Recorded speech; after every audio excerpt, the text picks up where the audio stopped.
अपने आध्यात्मिक आशीर्वाद से मुझे कृतार्थ करता है।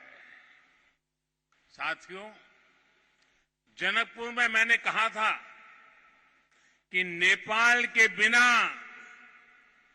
हमारे राम भी अधूरे हैं।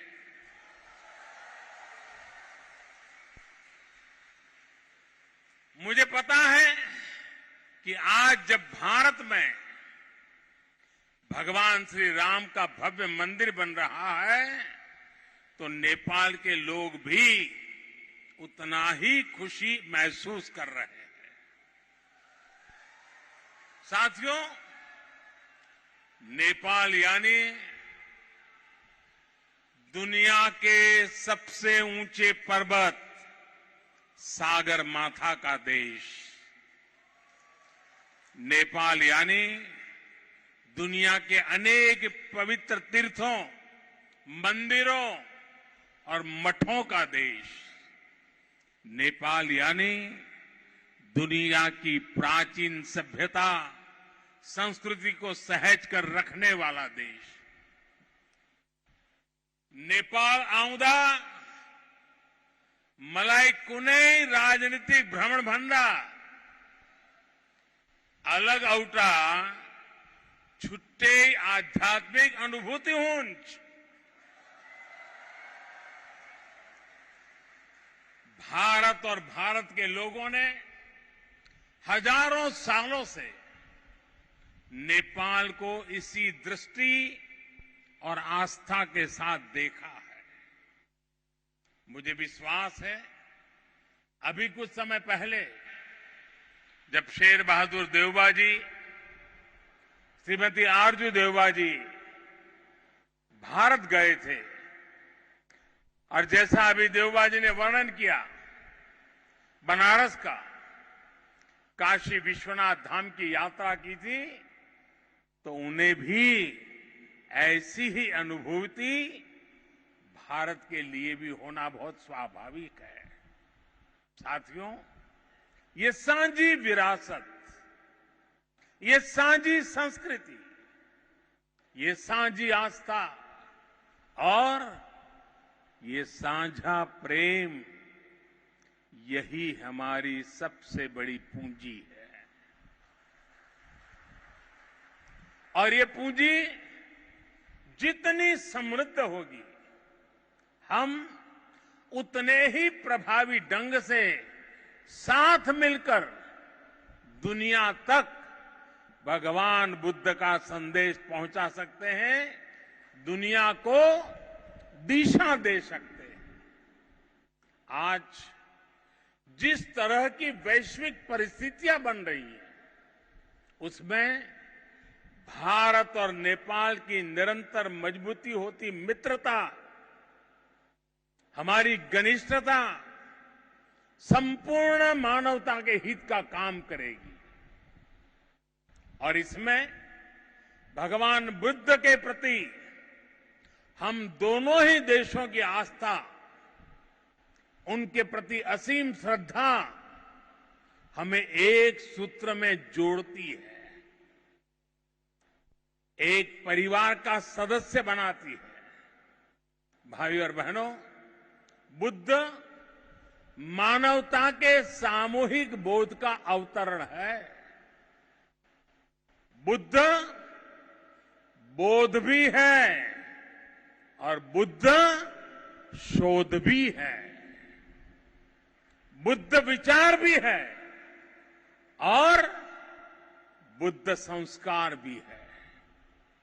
बुद्ध इसलिए विशेष है कि उन्होंने केवल उपदेश नहीं दिए, बल्कि उन्होंने मानवता को ज्ञान की अनुभूति करवाई।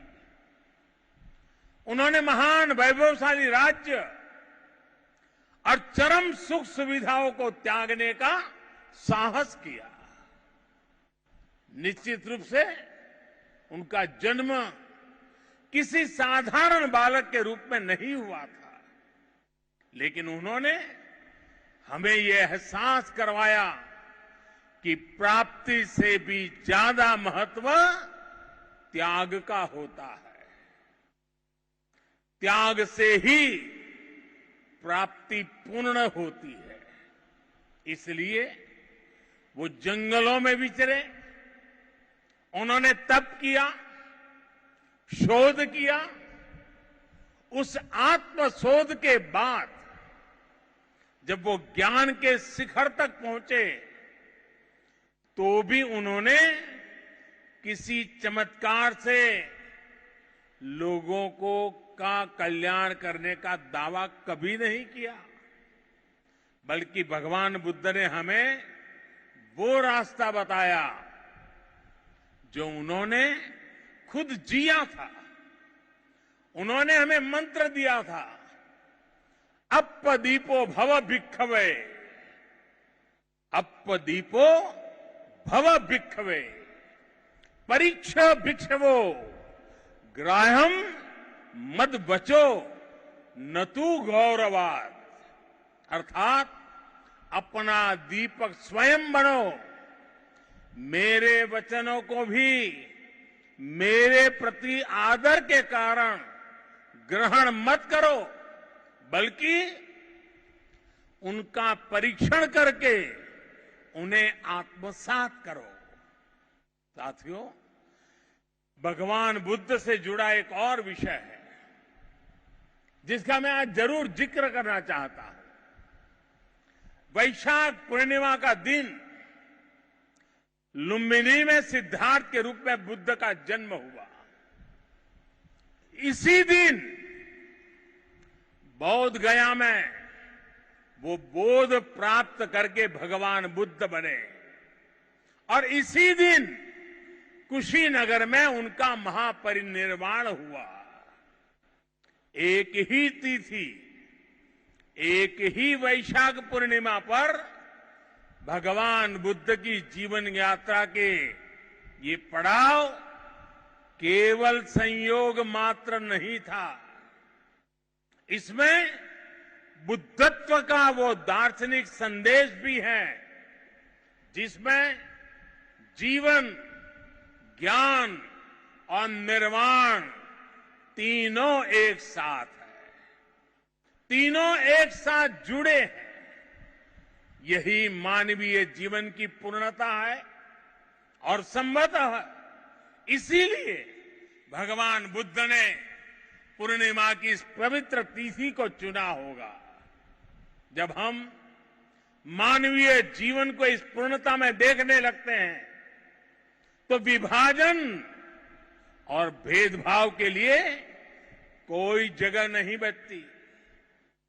तब हम खुद ही वसुधैव कुटुंबकम की उस भावना को जीने लगते हैं जो सर्वे भवन्तु सुखिनः से लेकर भवतु सब्ब मंगलम, भवतु सब्ब मंगलम के बुद्ध उपदेश तक झलकती है।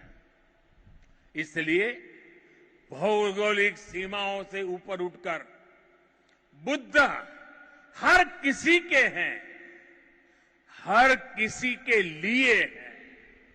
साथियों, भगवान बुद्ध के साथ मेरा एक और संबंध भी है जिसमें अद्भुत संयोग भी है और जो बहुत सुखद भी है।